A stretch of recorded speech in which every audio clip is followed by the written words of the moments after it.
안녕하세요. 결혼한 지 10년 된 40대 여성입니다. 제가 오늘 이렇게 사연을 쓰게 된 건 제가 어쩌다 폐암 걸린 시아버지를 모른 척하게 되었는지 이야기하고 싶어서예요. 속사정을 모르는 사람들은 저처럼 독한 며느리가 있겠냐고 욕을 하겠지만 제 이야기를 듣고 나면 그래도 저를 욕할 수 있을까 싶네요. 남편하고는 사내 커플로 만나서 2년 정도 연애하다가 결혼했어요. 같은 부서는 아니었지만 오고 가며 서로 얼굴을 익혔고 그러다 우연히 연말에 있었던 회사 행사에서 이런저런 대화를 나눌 기회를 갖게 되었죠. 술도 한 잔 들어가서 그랬던 건지 평소라면 워낙에 낯을 가리는 성격이다 보니 아무리 얼굴은 안다 해도 통성명도 한 적 없는 남자와 대화를 나눌 일은 없었을 텐데 그날은 이상하게 남편하고 별의별 이야기를 다 나눴던 것 같아요. 게다가 내친김이라고 해야 할지 연락처까지 교환했고요. 그리고 이후로 남편이 먼저 밥 먹자 영화 보자 하며 데이트 신청을 해왔고 그렇게 사귀게 되었습니다.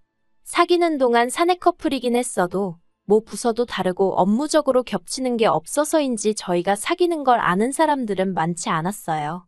그래서 조용히 연애하다 부부의 연을 맺게 되었답니다. 결혼 허락을 받을 당시만 하더라도 시댁이나 친정이나 여러모로 비슷한 환경이었어요. 양가 부모님 다 재산 어느 정도 가지고 계셨고 노후 준비도 되어 있으셨지요.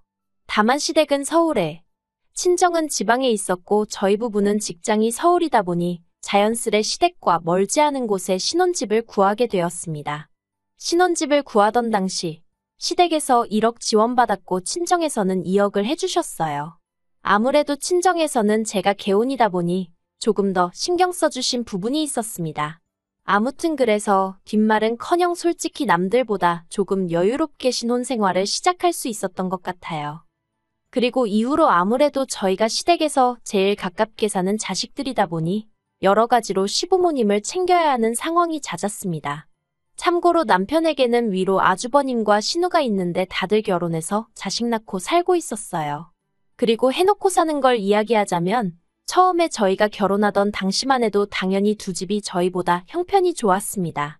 남편 말로는 실제로 아주버님은 결혼할 때 집 한 채 받으셨고 신우도 2억 받아갔다고 들었어요. 하지만 시부모님 재산이고 제가 없을 때 있던 일인데 왜 당신은 1억만 해주시는 거냐고 묻기도 그렇잖아요. 그래서 시댁도 아주버님은 개혼이었고 신우는 있는 집으로 시집을 가다 보니 특별히 더 신경을 써주셨나 보다 생각하고 크게 의미를 두지는 않았습니다. 솔직히 그런 거 하나하나 의미 부여하기 시작하면 제가 뭘 어떻게 바꿀 수 있는 상황도 아닌데 제 속만 쓰린 거 아니겠어요. 아무튼 그런데 이렇게 살다 보니까 아무리 부모가 한미천해줘도 자식들이 어떻게 쓰느냐에 따라 결과물이 달라지더라고요. 아주버님네도 그랬습니다. 처음에 해준 집을 잘 가지고 계셨더라면 솔직히 몇 억은 버셨을 거예요. 그런데 아주버님이 잘 다니던 회사를 관두고 갑자기 창업을 하시겠다들면서 홀랑 집을 파셨거든요. 그런데 창업이 말이 쉽지. 뭐 가게만 차려놓는다고 손님이 알아서 오는 건 아니잖아요. 평생 더우면 찬바람 나오고 추우면 뜨뜻한 바람 나오는 데서 공부하고 일만 하시던 아주버님이셨습니다. 그런데 갑자기 무슨 음식점을 하시겠다고 하셔서는 결국 장사 시작하고 3년 만에 시쳇말로 다 말아먹었어요. 그리고 신우로 말하자면 솔직히 얄미울 때가 한두 번이 아니었어요. 질투한다고 보일 수도 있겠지만 무슨 팔자를 타고났길래 저렇게 매일같이 놀고 먹으며 사나 싶었거든요. 근데 제가 단지 그게 부러워서 신우가 얄미웠던 건 아니에요. 막말로 저도 시간 있고 돈 있었으면 신우처럼 살았을 테니까요. 하지만 까놓고 말해서 자기가 자식이면 자식된 도리는 해야 하는 거 아닌가 싶대요. 예를 들어 몇 년 전 시어머니가 인공관절 수술을 하셨을 때도 말이에요. 시어머니가 연세가 많으신 것도 아니었는데 남들보다 이른 나이에 인공관절 수술을 하셔야만 했어요. 그리고 그 일로 시어머니는 육체적인 고통으로 고생을 하신 것도 있지만 심리적으로 무척이나 힘들어 하셨어요. 인공관절이라는 게 한 번 수술하고 나면 길어야 10년 쓴다는데 그래봤자 당신 나이 70도 안 된다면서 이후에는 어떻게 사느냐고 걱정이 이만저만이 아니셨지요. 그리고 사람들이 인공관절 수술은 노인들이나 하는 거라고 생각하는데 당신은 나이가 60도 안 되었는데 그런 수술을 받았다면서 거기서 오는 우울감도 상당하신 듯 했어요. 그런데 신우는 단지 자기가 시댁에서 2시간 거리에 산다는 이유로 수술 때도 그렇고 거의 얼굴을 비추는 법이 없었습니다. 하지만 2시간 거리에 있는 친정에는 안 와보더라도 10시간 거리의 미국에는 잘만 가더라고요. 물론 제가 그런 신우 대신 혼자 시어머니를 돌본 게 억울해서 이런 소리를 한다고 생각하는 사람들도 있을 겁니다. 그리고 솔직히 저도 사람인데 가끔은 혼자 시어머니 비위 맞추고 상대해드리는 일이 버겁게 느껴지던 때도 있었으니 그 말이 완전히 틀렸다고 할 수는 없겠네요. 하지만 그래도 저는 저희 친정어머니도 워낙에 할머니를 지극히 모시는 걸 10여 년 가까이 옆에서 보며 자랐기 때문에 며느리로서 응당해야 할 일이라고 생각했어요. 그리고 실제로 시어머니가 저한테 매번 고맙다, 너밖에 없다, 너만한 며느리가 세상에 있겠느냐, 그런 말씀을 자주 해주셨거든요. 왜 사람이 말 한마디로 천냥빚 갚는다고 하잖아요. 제 기분이 딱 그랬어요. 이따금씩 힘들고 지치더라도 시어머니가 그런 말씀을 해주시면 그래, 내가 잘하고 있는 거구나. 그래, 남들이 어떻게 하건 그게 무슨 상관이냐. 나는 내 알도리만 잘하자, 그렇게 생각했지요. 그리고 무엇보다도 남편 또한 이런 저에게 무척이나 고마워했습니다. 남편은 이제껏 제가 하는 말에 한 번도 안 된다 한 적이 없었고 화를 낸 적도 없었어요. 제가 이렇게 하자 하면 좋다고 하고 또 저렇게 하자 해도 좋다고 하는 그런 사람이었거든요. 그래서 정말 나 하나 희생한단 마음으로, 억울한 마음보다는 보람찬 마음으로 지난 세월을 보냈는데 이렇게 시부모님한테 뒤통수를 맞을 줄은 정말 상상도 못했습니다. 작년 이맘때쯤이었어요. 얼마나 충격적이었는지 지금도 그날이 생생히 떠오릅니다. 그날은 토요일 아침이었고 전날 저나 남편 둘 다 야근으로 늦게까지 일을 했던 탓에 늦잠을 자게 되었지요. 느지막이 일어나서 브런치나 해먹자며 소세지 굽고 계란 후라이를 하고 있는데 옆에서 커피를 내리던 남편이 정말 대수롭지 않다는 듯 저한테 자기 우리 부모님이 건물이랑 땅 있는 거 알지? 하고 말문을 열더군요. 그래서 제가 아는데 왜? 하고 대답했습니다. 그리고 이때까지도 그 뒤로 나올 내용은 조금도 예상하지 못하고 있었거든요. 그런데 남편이 그 재산 며칠 전에 형하고 누나 앞으로 증여해 주셨대. 그러는 거예요. 솔직히 제가 평소에 시부모님 재산을 생각하면서 무슨 꿈을 꾸고 있었다던가 그런 일은 결코 없었습니다. 하지만 그 이야기를 들으니 순간 당황스럽더라고요. 그래서 아주버님하고 형님만 하고 되물었어요. 그랬더니 남편이 한다는 말이 응형은 장남이고 누나는 하나뿐인 딸이라서 그렇게 해주셨다네 하는 거예요. 그래서 제가 남편더러 당신은 아무렇지도 않냐고 물었습니다. 그랬더니 남편이 자기는 전혀 상관없다나요. 사실 저희 남편이 워낙에 욕심 없는 성격이긴 해요. 그리고 지난 몇 년 동안 상황이 많이 달라져서 결혼 초와는 달리 아주버님에 비해서는 저희가 월등히 잘 사는 상황이었고 신혼애야 뭐 워낙 그쪽 시댁의 재산이 있으니 저희와 비할 것은 아니었지만 그렇게 치자면 저도 친정부모님 상황이 나쁘지만은 않았으니까 솔직히 속된 말로 딸릴 건 없다고 생각했지요. 하지만 그것과는 별개로 그간 저한테 정말 미주알고주알 다 이야기하시던 시어머니가 그런 이야기는 쏙 빼놓고 안 하셨다는 것도 서운했고 제가 그간 시부모님께 어떻게 해드렸는데 하는 생각을 하니까 너무 섭섭하더라고요. 하지만 더 열받는 건 남편이 이후에 한 말이었습니다. 시부모님이 남편더러 저한테는 당신들 죽을 때까지 말하면 안 된다고 했다는 거예요. 그리고 이 말을 듣는 순간 남편은 별 생각이 없었다지만 저는 느낌이 딱 오더라고요. 돌아가시는 그날까지 효도는 나한테 받으실 생각이었나 보다 하는. 한편 그 대화를 나누고 며칠 뒤 시부모님이 저더러 제가 한갈비찜이 먹고 싶으시다며 전화를 하셨더라고요. 그래서 그럼 자리 한번 만들어서 밥도 먹으며 말을 해봐야겠다 싶었습니다.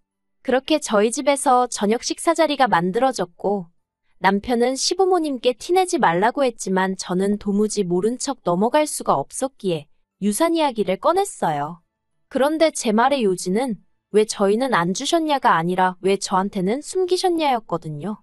솔직히 저한테 남편한테 말씀하셨듯이 아주버님은 장남이고 신우는 하나뿐인 딸이라서 그렇게 챙겨주고 싶다 하셨으면 서운하긴 했겠지만 제가 안 된다고 하진 않았을 거예요.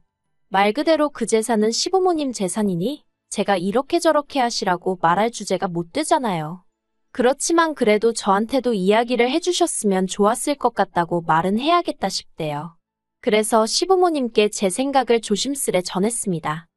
그런데 시부모님의 결론은 며느리는 며느리일 뿐인데 왜 시댁 재산에 관심을 갖느냐였어요. 며느리는 피를 나눈 가족은 아니지 않냐? 그러니 유산상 속에 있어서는 며느리는 나설 자격이 안 된다나요? 그리고는 저더러 하시는 말씀이 서운해하는 것도 말이 안 되는 거라면서 저더러 이상한데 관심 갖지 말고 할도리만 잘하면 된다는데 요즘 말로 현타라고 하죠? 그게 정말 딱 오더라고요. 누구한테 뒤통수 한 대를 세게 맞은 듯 정신이 드는 느낌이었습니다. 그래서 그날 정말 식사를 코로 한 건지 입으로 한 건지도 모르게 하고 시부모님이 집에 가신 이후로 남편에게 당신도 들었지 않냐며 나는 완전한 의미의 가족은 아니니 앞으로 그렇게 알고 살겠다 했어요. 나는 며느리로서 이 집에서 권리는 없고 의미만 있는가 본데 그런 역할은 못한다고요. 그러자 남편이 저 좋을 대로 하랍니다. 자기가 어떻게 하라고 강요하고 싶은 생각은 없다면서 오히려 자기가 생각이 짧았던 것 같다고 미안하다고 하더라고요. 그리고 그때부터 시부모님께 아무것도 해드리지 않았습니다. 여기서 말하는 건 안부 전화는 기본이고 명절이나 시부모님 생신 같은 날을 챙겨드리는 거 전부 다 포함이에요. 그냥 까놓고 말해서 나한테 시부모님은 없는 분들이다 나한테 시댁은 없다 생각하고 살다시피 했지요. 그런데 지난달 초에 남편이 시아버지가 폐암위기라는 진단을 받으셨단 소식을 전하더라고요. 그래서 제가 남편더러 고생하시겠네 했어요. 그랬더니 남편도 그러니까 말이야 하고는 말더라고요. 솔직히 저희 남편이 효심이 없는 사람은 아닌데 그렇다고 그 효심이 얼마나 대단한 사람도 아니다 보니 시아버지가 폐암이라고 해도 자기가 딱히 나서서 뭘 해야겠다 그런 생각은 없는 눈치였어요. 그냥 말 그대로 우리 아버지 어떡하냐 고생하시겠다 이 정도였달까요. 그리고 원래대로라면 제가 오히려 나서서 시부모님 찾아뵙고 앞으로 이렇게 해야겠다 저렇게 하셔라 하고 한마디로 5만 가지를 챙기려 들었겠지요. 하지만 저는 더 이상 그렇게 할 생각이 없었기 때문에 그냥 건강 잘 챙기시라고 해 한마디 하고 말았습니다. 그런데 이후에 일어난 일들은 정말 황당하기 짝이 없었어요. 시아버지 폐암 소식 이후로 남편이 제가 묻지도 않았는데 또다시 시부모님한테 연락이 왔었다며 이야기를 꺼내더군요. 시부모님께서 남편더러 저한테 시아버지 소식을 전한 게 맞느냐며 제 반응을 무척이나 궁금해하시더랍니다. 그리고 저희 남편은 딱히 없는 소리를 꾸며내는 타입도 아니다 보니 제가 보인 반응 그대로 전했다대요. 시부모님은 제 어떤 반응을 기대하셨던 걸까요? 확실한 건 제가 보인 반응이 시부모님의 기대치와는 많이 달랐던 모양입니다. 그러니 연락도 없이 저희 집에 찾아오셨던 거겠지요.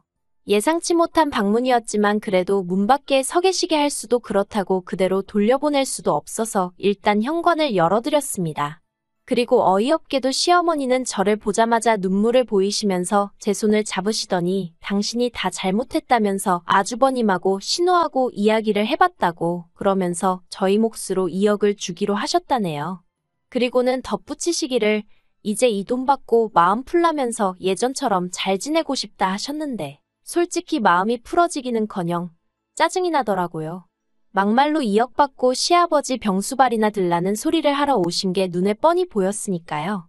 그래서 제가 2억을 주신다는 게 저한테 주신다는 것도 아니고 저희 남편한테 증여해 주시는 거 아니냐 그러면 남편하고 이야기하시면 되지 왜 저한테 이러시냐 했어요. 어머님 말씀대로 피 한 방울 안 섞였는데 저한테 이런 이야기 하시는 이유가 뭐냐고요.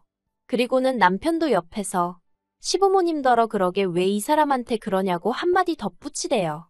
형하고 누나만 줘도 이해할 땐 언제고 이제 와서 왜 나한테도 준다고 하는 거냐면서 나는 그 돈 안 받아도 상관없어 그러는데 솔직히 남편이 눈치가 없어서 그렇지 사람이 겉과 속이 똑같거든요. 그리고 남편이 그렇게 나가니까 시부모님도 더는 당신들 속내를 어떻게 포장할 방법이 없으셨던 모양입니다. 저희더러 그래서 아픈 시아버지를 계속 모른 척 할 참이냐고 따지듯 물어오셨으니까요. 그래서 제가 아주버님하고 신우는 도대체 뭐하냐고 되물었어요. 저는 이때까지 할 만큼 한 것 같은데 그래도 가족도 아니라고 하는데 제가 뭐 한다고 병수발을 들겠냐고요. 그리고는 남편더러 배웅 잘해드리라 한마디 하고 안방으로 들어가 버렸습니다. 그리고 그날 이후로 시댁하고는 정말 완전히 발길을 끊었습니다. 물론 남편도 그런 것은 아니고 저만요. 남편은 종종 시댁에 일이 있으면 가기도 하고 묻지 않은 쓸데없는 소식도 전하고 그런 식이에요. 보아하니 아주버님이랑 신우가 남편한테 네 마누라 마음 좀 달래보라며 어지간히 달달 볶는 모양입니다. 하지만 저희 남편은 그러면 직접들 하던가 왜 나한테 그러냐고 버티고 있다대요. 그러면서 자기 잘하고 있는 거 맞냐며 웃는데 이 인간은 속이 있는 건지 없는 건지 모르겠어요. 그리고 시아버지 병세는 뭐 딱히 호전되고 있는 것 같지는 않습니다. 병원까지 원래는 매번 저나 남편이 모셔다 드렸는데 남편은 승진 이후로 회사 일이 바빠져서 지금은 두 분이 택시 타고 다니시는 것 같아요. 다른 소식은 잘 모르겠습니다. 제가 전혀 관심을 안 갖고 있다 보니 남편이 소식을 전해도 그냥 그런갑다 하고 한 귀로 듣고 한 귀로 흘리고 있거든요. 아무리 시부모님과 며느리 사이라고 해도 이것도 결국 사람 대 사람 사이잖아요. 그러면 한쪽만 노력한다고 될 일이겠어요? 죽을 때까지 저는 모르게 하란 말 잊지 못할 것 같아요. 그러니 이 관계도 영원히 나아질 수 없겠지요. 아무튼 저는 할 만큼 했다 싶으니 후회는 없네요.